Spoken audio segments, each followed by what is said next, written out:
So today we're announcing a $5 million boost to vaccination rates amongst people living with a disability.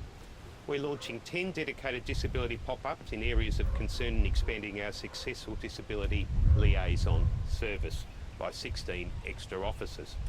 This builds on a wide range of existing help available to help people living with a disability and their loved ones and carers, of course, to come forward and protect themselves, their family and their community. As of the 30th of September, more than 71% of Victorian NDIS participants aged 16 and over had received their first dose of the COVID-19 vaccine, compared to 67% the national average. So we're doing slightly better, but it's simply not good enough. Of the NDIS participants in Victoria living in disability residential accommodation, more than 81% had received their first dose at least.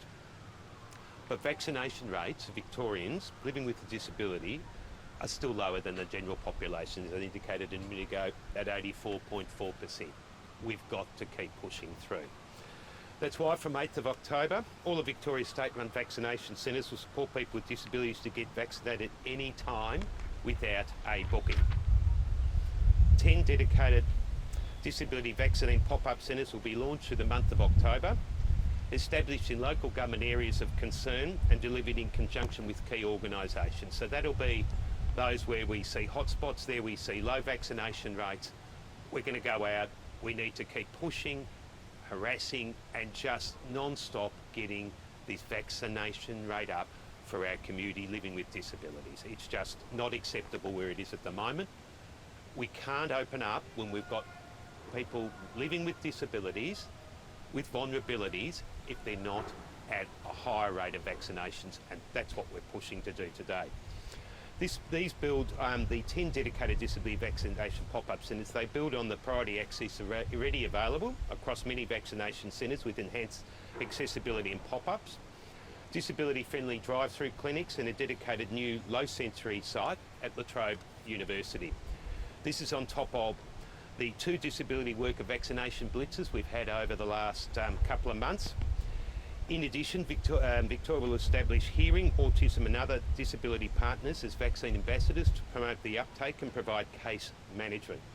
Victoria's disability liaison officers, which I was mentioning a minute ago in relation to expanding their services and numbers who are doing it, have already assisted over 6,000 people to be vaccinated.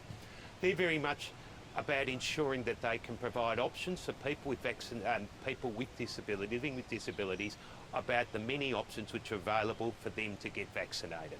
So that can potentially be something like InReach, but then it's also about identifying those centres with accessibility, whether it be the Royal Exhibition Centre in terms of disability access for people with wheelchairs and alike, or whether it be, say for argument's sake, in Bendigo and Ballarat, where we've got other enhanced centres to ensure that we can ensure everybody has the opportunity to get vaccinated.